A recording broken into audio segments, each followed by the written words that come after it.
वादी कश्मीर के अंदर 5 अगस्त के बाद बहुत सारी डिप्लॉयमेंट हुई है, चाहे वो सीआरपीएफ की हो, आईटीबीपी की हो, आर्मी की हो। आहिस्ता आहिस्ता करके उस डिप्लॉयमेंट को कुछ वापस लिया गया क्योंकि कुछ इलाकों के अंदर चुनाव था, लेकिन जो फिजिकल अपीयरेंस था, बंकर कहीं कहीं पर बनाए गए थे, बैरिकेडिंग्स लगाई गई थी। अब शहर समेत गांव के अंदर भी आहिस्ता आहिस्ता करके उन बैरिकेड्स को हटाया जा रहा है, उन बंकर्स को हटाने का सिलसिला शुरू कर दिया गया है। और यही वजह है कि श्रीनगर के अंदर, जिला श्रीनगर की जब मैं बात करता हूं तो श्रीनगर के अंदर डिस्ट्रिक्ट एडमिनिस्ट्रेशन, डिस्ट्रिक्ट पुलिस और सीआरपीएफ की मुश्तरका कार्रवाई भी है, कई इलाकों के अंदर देखने को मिली है। और कई इलाकों के अंदर कई बंकरों को मुनहदिम कर दिया गया है।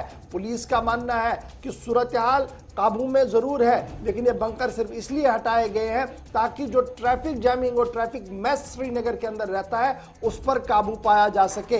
लेकिन सीआरपीएफ इस पूरे मामले पर टाइट लिप्ड है, कोई बयान जारी नहीं किया गया है। चारू सिन्हा जो inspector general of police CRPF है, उनकी तरफ से कहा गया कि वो इस पूरे मामले पर कोई भी कमेंट डायरेक्टली नहीं करेंगी। ये इंटरनल सिक्योरिटी का मामला है और सिक्योरिटी को मद्देनजर रखते हुए फैसले लिए जाते हैं। यानी इशारों में उन्होंने कहा कि देखिए मैटर सिक्योरिटी का है, अगर सिक्योरिटी को लगा कि बंकर हटना चाहिए तो बंकर हटा है। दैट मींस सिक्योरिटी सिचुएशन इस ग्रीन सिग्नल में थी कि हालात बेहतर है और इस तरीके से जहां जहां पर भी डिसीजंस होंगे इसी तरीके का कदम जो है वो उठाया जाएगा। जब ये कल बंकर हट रहे थे तो सबकी याद आई 2010 की, क्योंकि सितंबर का महीना था, 25 सितंबर 2010 का महीना था, जब एक बड़े अनाउंसमेंट के तहत शहर के अंदर कई बंकरों को हटाया गया था। और यह माना जा रहा था कि एक बड़े सीबीएम के तौर पर उस वक्त की इंतजामिया और सेंट्रल गवर्नमेंट का यह मुंह था कि बहुत सारे बंकर्स को हटाया गया। अब ये बंकर बने कब है? क्या ये पहले से थे? नहीं।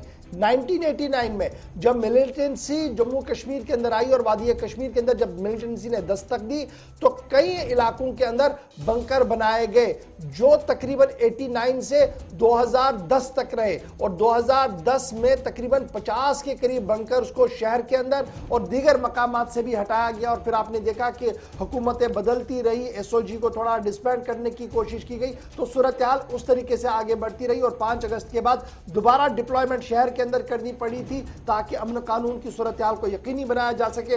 अब आहिस्ता आहिस्ता करके बंकरों को हटाया जा रहा था। एडिशनल डिप्लॉयमेंट जो जम्मू कश्मीर के अंदर थी उसे वापस भेजा जा रहा है और सिक्योरिटी पॉइंट ऑफ व्यू से यह फैसला जो है वो लिया जा रहा है। और सभी का मानना है कि हालात आहिस्ता आहिस्ता बेहतरी की ओर आ रहे हैं। तो ये